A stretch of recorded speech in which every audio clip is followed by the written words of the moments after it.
오늘 하나님 말씀은 사무엘상 5장 1에서 11절까지의 말씀입니다. 사무엘상 5장 1에서 12절까지의 말씀입니다. 제가 한 절, 여러분들이 한 절 읽고 마지막 12절은 합독하도록 하겠습니다.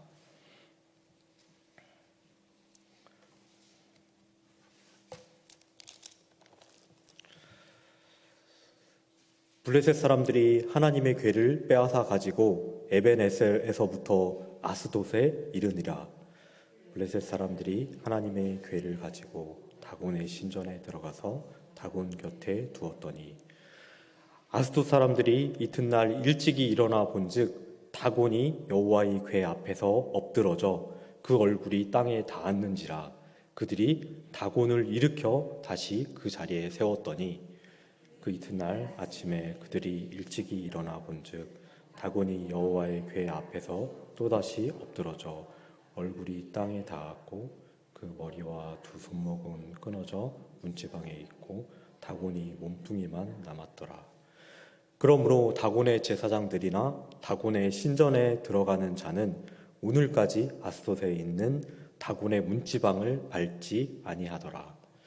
여호와의 손이 아스돗 사람에게 엄중히 더하사 독한 종기의 재앙으로 아스돗과 그 지역을 쳐서 망하게 하니 아스돗 사람들이 이를 보고 이르되 이스라엘 신의 궤를 우리와 함께 잊지 못하게 할지라.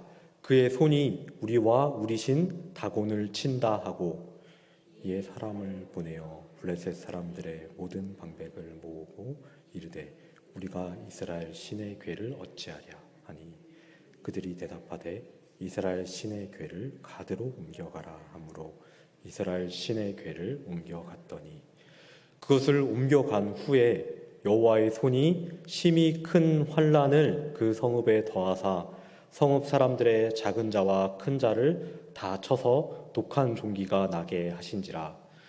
이에 그들이 하나님의 궤를 에그론으로 보내니라. 하나님의 궤가 에그론에 이른즉 에그론 사람이 부르짖어 이르되 그들이 이스라엘 신의 궤를 우리에게로 가져다가 우리와 우리 백성을 죽이려 한다 하고 이에 사람을 보내어 블레셋 모든 방백을 모으고 이르되 이스라엘 신의 궤를 보내어 그 있던 곳으로 돌아가게 하고 우리와 우리 백성이 죽임 당함을 면하게 하자 하니 이는 온 성읍이 사막의 환난을 당함이라. 거기서 하나님의 손이 엄중하심으로. 함께 읽겠습니다. 죽지 아니한 사람들은 독한 종기로 치심을 당해 성읍의 부르짖음이 하늘에 사무쳤더라. 아멘. 우리는 지난주에 하나님은 그 자체로 영광스러우신 분이라는 것을 들었습니다. 하나님께서는 누군가에게 영광을 받아야 영광스러워지시는 분이 아닙니다. 그런데 하나님께서는 우리가 하나님의 영광을 위하여 살아야 한다고도 말씀하십니다. 그리고 우리는 하나님께 영광을 드린다는 것이 이 세상에 인정을 받는 것이 하나님께 영광을 드린다라고 생각하는 경우가 있습니다. 이 세상 사람들이 보기에 잘 사는 모습을 보이는 것이 하나님의 영광을 드러내는 것이라고 생각하는 것입니다. 과연 그것이 하나님의 영광을 드러내는 것일까요? 그렇지 않다면 하나님의 영광을 진정으로 드러낸다고 하는 것은 무엇일까요? 오늘은 이 주제에 대해서 한번 생각해 보려 합니다. 우리는 지난주에 블레셋에 패하여 언약궤를 빼앗기는 장면을 함께 보았습니다. 블레셋 사람들은 언약궤를 자신들이 섬기는 다곤이라는 신의 신전에 둡니다. 그 이유는 여호와 하나님을 자신들의 신전에 두어 다곤 신을 섬기게 하면 그 힘이 합쳐져서 자신의 신들의 힘이 더 세진다고 생각하였기 때문입니다. 그런데 이렇게 언약궤를 다곤 신전에 두자 도리어 다곤 신이 하나님의 언약궤에 경배하듯이 엎드러지는 사건이 일어납니다. 이때 매우 재미있는 표현이 하나 나오는데요. 바로 블레셋 사람들이 이 다곤을 일으켜 그 자리에 다시 세운다는 얘기가 나옵니다. 다곤 신은 이 블레셋 아소 사람들이 섬기는 신입니다. 그런데 그 신이 사람이 세우지 않으면 아무것도 할 수 없는 존재라는 것입니다. 하나님께서는 스스로 역사하시는 신이신데 다곤은 사람이 일으켜 세워야 하는 존재라는 것이 드러나는 것입니다. 그렇게 다곤 신을 아소 사람들이 세운 이후에도 하나님께서는 이 다곤 신의 머리와 손목을 잘라버립니다. 그리고 다곤 신이 있는 이 아소지라는 지역에 독한 종기가 나게 하십니다. 그러자 아소 사람들은 더 이상 버티지 못하고 이 언약궤를 다른 곳으로 옮기고자 합니다. 블레셋 방백들이 모여 가드로 옮기자고 제안하였는데요. 가드는 바로 아낙 자손이라는 사람들이 살던 곳입니다. 이 아낙 자손은 우리가 많이 들었듯이 거인족입니다. 이 거인족은 크고 강하니까 독종 등을 이겨낼 수 있지 않을까라고 생각했던 것 같습니다. 그러나 당연하게도 가드에서도 남녀노소를 막론하고 독한 종기가 나게 하십니다. 그러자 그들은 이 언약궤를 에그론으로 옮기게 합니다. 이때 에그론은 다곤 신이 아니라 바알세붑이라는 신을 섬기는 도시였습니다. 바알세붑은 파리떼를 대표하는 신이었는데요. 이들은 다곤 신으로는 안 되니까 이 바알세붑이라는 신을 내세워 그 신은 하나님을 이길 수 있지 않을까라고 생각했던 것 같습니다. 그러나 당연히 온 성읍이 사망의 환난을 당했고 죽지 않은 사람들은 독한 종기에 시달리게 됩니다. 이에 성경에서는 이렇게 말하고 있습니다. 성읍의 부르짖음이 하늘에 사무쳤다라고요. 그 정도로 재앙이 닥쳤던 것입니다. 여러분들은 피부병에 시달려 보신 적이 있으신가요? 저는 심한 피부병에 장시간 시달려 본 적은 없는데 아내가 임신했을 때 출산이 가까워질 무렵에 임신소양증이라는 것에 걸렸던 적이 있습니다. 임신소양증은 아시는 분들도 있겠지만 임신 막판에 몸이 매우 가려워서 잠도 잘 못 자고 자다가도 일어나 힘들어하는 그런 증상을 보이는 것입니다. 그러다 보니 아내는 어떻게든 아이를 빨리 낳아서 이 소양증에서 벗어나고 싶어 했습니다. 계단에서 걷기를 하면 아이를 빨리 낳는다는 얘기를 듣고 계단 걷기를 많이 했던 기억이 있습니다. 이처럼 피부 질환은 매우 힘든 것입니다. 밤새 가렵고 잠도 못 자고 짓무르는 독한 종기로 모든 사람들이 고생한다고 생각해 보십시오. 거기에 많은 사람들이, 주변의 사람들이 죽어가고 있다고 생각해 보십시오. 부르짖음이 하늘에 사무쳤다라는 말이 충분히 이해가 가는, 와닿는 그런 상황일 것입니다. 하나님께서는 이렇게 블레셋을 홀로 치셨습니다. 이런 하나님에 대해 성경에서는 이렇게 얘기합니다. 11절 마지막 부분입니다. 온 성읍이 사망의 환난을 당함이라. 거기서 하나님의 손이 엄중하심으로 온 성읍이 사망의 환난을 당한 것에 대해 하나님의 손이 엄중하셨다고 말하고 있습니다. 여기서 엄중하다라고 번역한 표현은 바로 카바드라는 단어를 번역한 것입니다. 우리는 이 단어를 이전에 들었던 적이 있습니다. 바로 엘리의 며느리가 하나님의 영광이 떠났다라고 말하며 자신의 이름을 자신의 아들의 이름을 이가봇이라고 지은 적이 있는데, 이때 가봇이라는 것이 바로 이 카바드라는 단어를 옮겨 적은 것입니다. 이 단어는 무겁다라고도 번역할 수 있고요, 영광스럽다라고도 번역할 수 있는 단어인 것입니다. 곧 이렇게 블레셋을 치시는 하나님에 대해서 사무엘서의 기자는 하나님께서 영광을 나타내시는 것으로 기록하고 있는 것입니다. 이것이 바로 하나님의 영광을 나타내는 것으로 기록하고 있는 것입니다. 우리가 지난주에도 보았지만 하나님은 그 자체로 영광스러우신 분입니다. 우리가 영광을 돌려드리지 않아도, 우리가 하나님의 영광을 가린다고 해도 하나님은 그 자체로 영광스러운 분이신 것입니다. 하나님의 무한하신 사랑과 하나님의 공의로우심, 하나님께서 악을 싫어하시고 정의롭다는 그 자체만으로도 하나님은 영광스러우신 분이십니다. 그분의 존재 자체로 영광스러운 분이신 것입니다. 그리고 그분께서 이 세상을 창조하시고 다스리시고 그리고 우리를 구원하시는 그 일들 그 자체로 하나님은 영광스러우신 분이신 것입니다. 이스라엘 백성들은 전쟁에서 져서 하나님의 영광이 떠난 것 같다고 말했습니다. 그렇지만 그렇게 전쟁에 지게 하신 것 자체가 하나님께서 패역한 이스라엘 백성들을 심판하시는 하나님의 공의였던 것이고 하나님의 영광을 드러내는 것이었던 것입니다. 그분이 홀로 블레셋의 신들을 제압하고 블레셋을 초토화시킨 것도 하나님의 영광을 나타내신 것입니다. 하나님의 영광은 항상 그대로 밝히 비추이고 있었던 것입니다.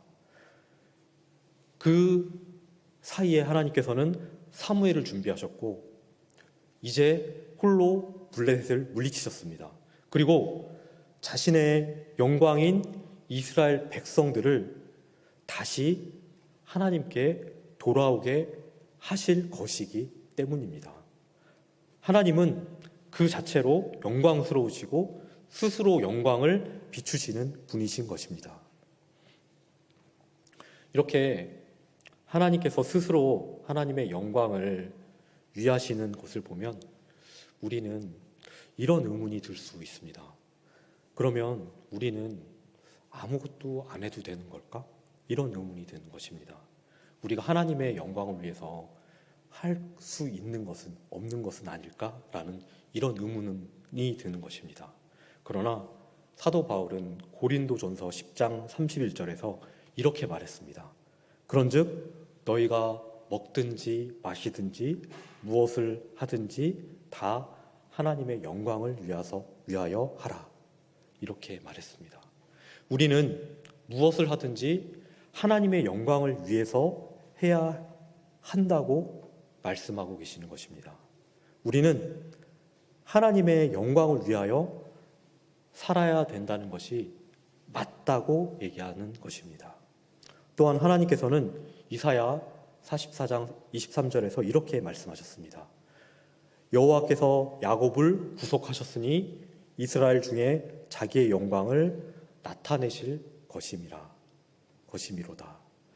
하나님께서 구원하신 이스라엘 곧 하나님의 백성 중에 하나님의 영광을 나타내신다고 말씀하고 계십니다. 곧 하나님의 백성이 하나님의 영광을 나타내는 존재라고 말씀하고 계시는 것입니다. 하나님께서는 누가 무엇을 하지 않아도 충분히 영광스러우신 분입니다. 그런데 하나님의 백성은 하나님의 영광을 위해 살아야 하며 하나님은 자신의 영광을 하나님의 백성을 통해 드러낸다고 나타낸다고 말씀하고 계시는 것입니다. 우리는 이것이 모순되는 것은 아닌가라고 생각할 수 있습니다. 그러나 그렇지 않습니다. 하나님의 백성은 하나님의 영광의 비추임을 받아 그것을 반사하는 존재인 것입니다. 사람이 영광을 스스로 만들어내는 것이 아니라 하나님의 영광을 받아 나타내는 것이기 때문에 이것은 모순되는 것이 아닙니다. 그러나 이렇게 하나님의 영광을 비추인다는 것이 좀 추상적이라 구체적으로 예를 들어서 하나님의 영광을 드러낸다는 것이 무엇인지 함께 보도록 하겠습니다. 우리에게 하나님의 영광을 가장 잘 드러낸 분은 바로 예수 그리스도이십니다. 요한복음 17장 1절에서 예수님께서는 이렇게 기도하셨습니다. 예수께서 이 말씀을 하시고 눈을 들어 하늘을 우러러 이르시되 아버지여 때가 이르렀사오니 아들을 영화롭게 하사 아들로 아버지를 영화롭게 하게 하옵소서. 이 기도는 언제 예수님께서 하신 기도이신지 혹시 아십니까?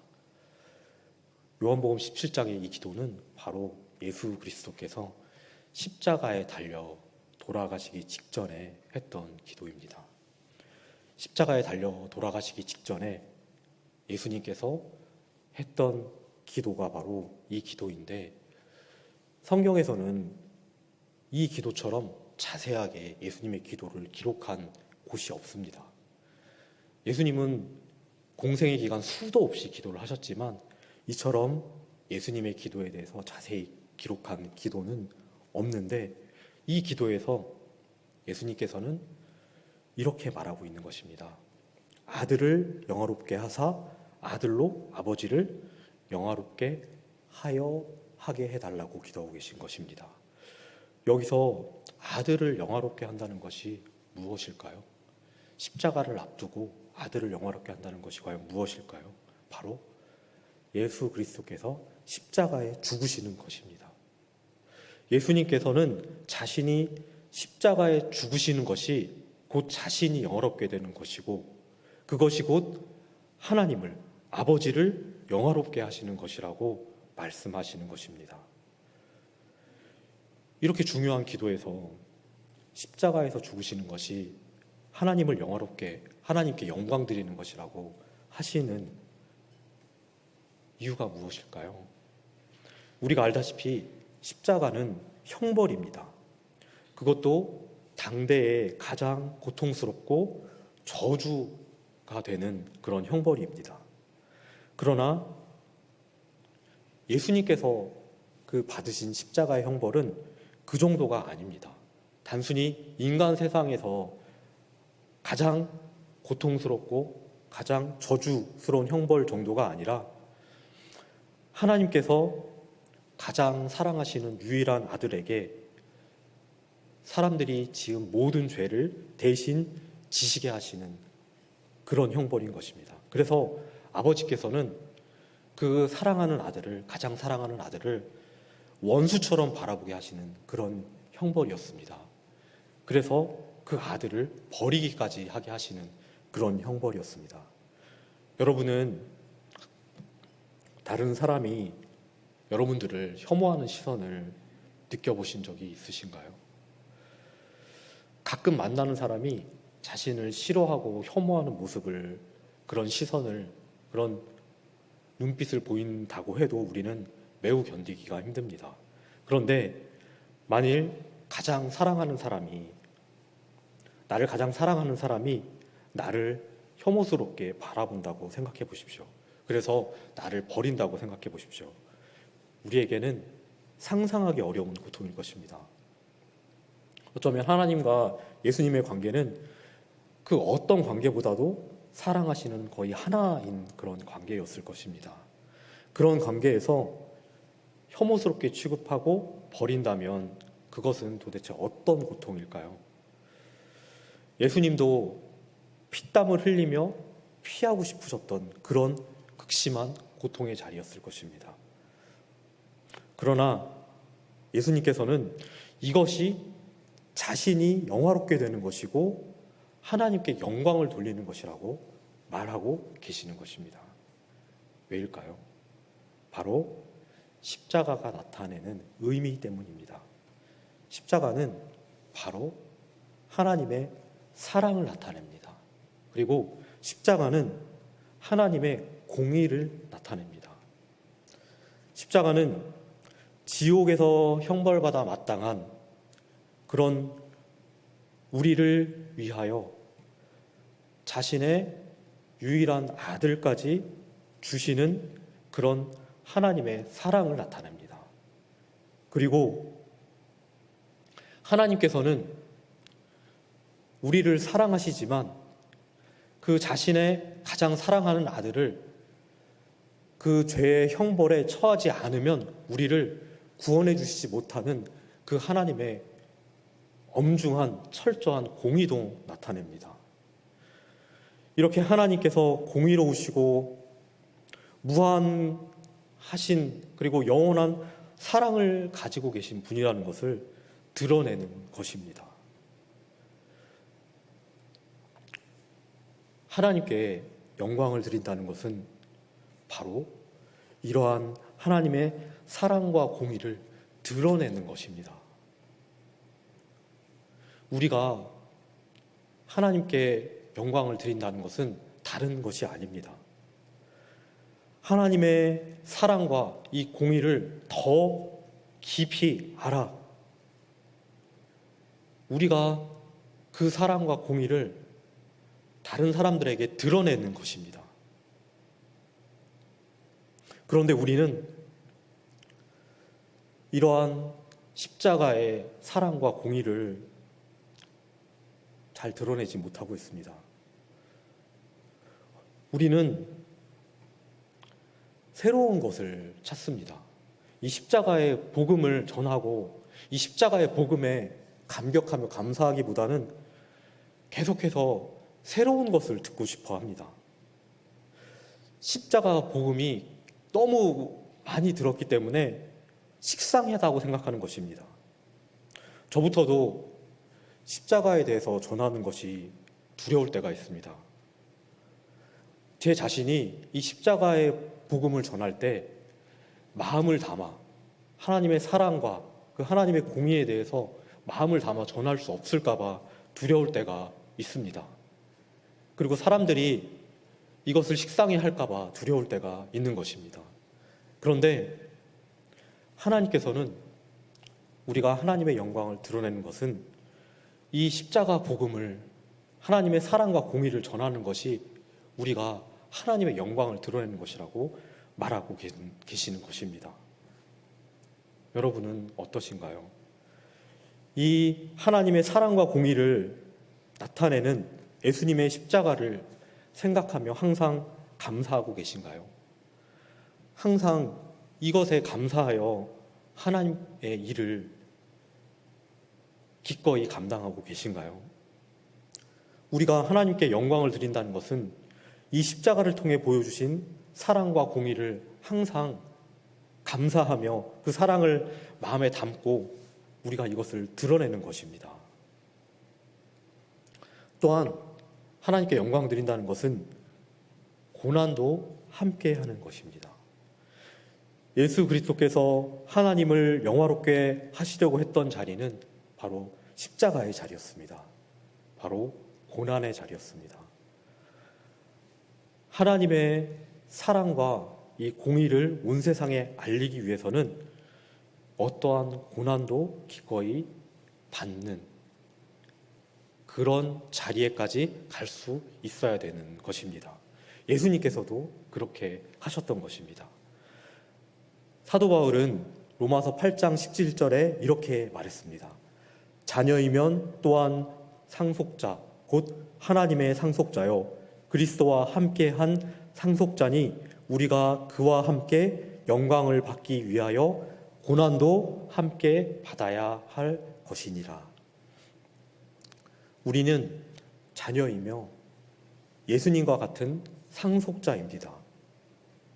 하나님의 것을 예수님과 함께 물려받는 그런 상속자인 것입니다. 하나님께서는 예수님과 함께 영광을 받기 위하여 고난도 함께 받아야 한다고 말씀하십니다. 하나님의 사랑 그리고 공의를 전하는 것이 하나님의 영광을 드러내는 것입니다. 그런데 그 과정에는 고난이 따릅니다. 하나님께서 맡기신 영혼들을 하나님의 백성으로 이끄는 과정이 어찌 쉽기만 하겠습니까? 변하지 않는 영혼들로 인해 낙심하기도 합니다. 때로는 서로 상처를 주고받습니다. 나의 모든 것을 드려야 하는 고통이 따르기도 합니다.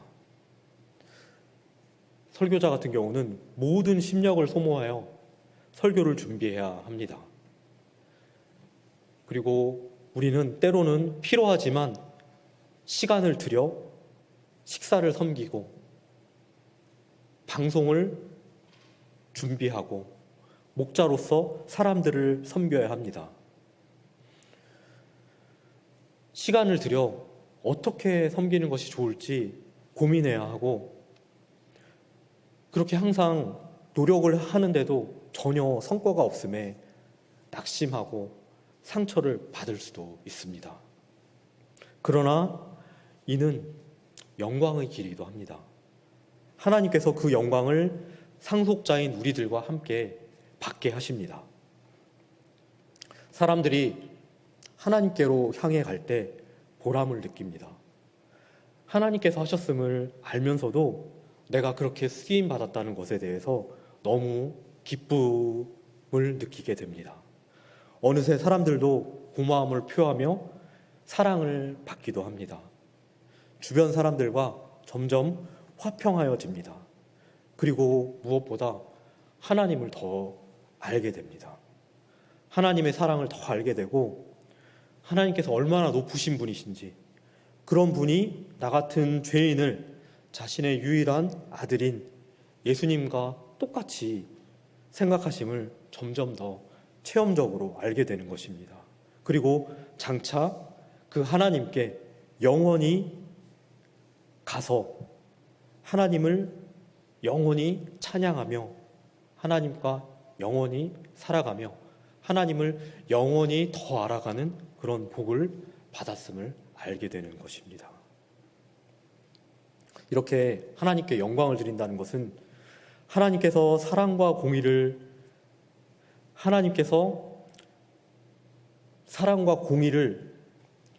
드러내신 것을 우리가 알고 그것을 드러내는 것이 바로 하나님께 영광을 드린다는 것입니다. 그 자체를 내가 더 알고 자연히 우러나와 그것을 전하는 것입니다. 그리고 고난을 받는 것입니다. 그 과정에서 수많은 고난들을 기꺼이 받는 것입니다. 그러나 그 과정에는 우리에게 하나님께서 주시는 영광도 있습니다. 그 영광 또한 예수님과 함께 받는 것입니다. 이제 말씀을 맺으려 합니다. 이스라엘은 언약궤를 블레셋에 빼앗기고 맙니다. 그러나 하나님께서는 홀로 블레셋의 신들을 물리치십니다. 다곤의 머리와 손목을 끊고 온 블레셋을 사망과 독한 종기로 심판하십니다. 하나님께서 스스로 자신의 영광을 드러내십니다. 그러나 이것이 우리가 하나님의 영광을 위해 아무것도 하지 않아도 된다는 것을 의미하는 것은 아닙니다. 우리는 하나님의 영광을 위해 살아가야 합니다. 그렇지만 어떠한 것이 하나님의 영광을 위한 것인지 바로 알아야 됩니다. 예수님께서는 십자가의 길을 통해 하나님을 영화롭게 하셨습니다. 십자가는 하나님의 무한하시고 영원하신 사랑을 나타냅니다. 그리고 하나님의 철저한 공의를 나타냅니다. 하나님께서는 우리가 이러한 하나님의 사랑과 공의를 더 알고 그것을 드러내길 바라십니다. 또한 그 과정에서 우리도 예수님과 함께 고난받아야 한다고 말씀하십니다. 하나님의 사랑과 공의를 전하는 길은 고난의 길이기에 우리는 고난도 기꺼이 받아야 된다고 말씀하십니다. 그러나 영광의 길이기도 함을 말씀하십니다. 우리는 하나님께서 주시는 이러한 고난의 길도 기꺼이 걸어가야 하는 것입니다. 그래서 진정한 하나님의 영광을 하나님께 돌려드리고 드러내야 하는 것입니다. 그런 우리가 되었으면 좋겠습니다. 그런 우리가 되기를 축복합니다. 기도하겠습니다.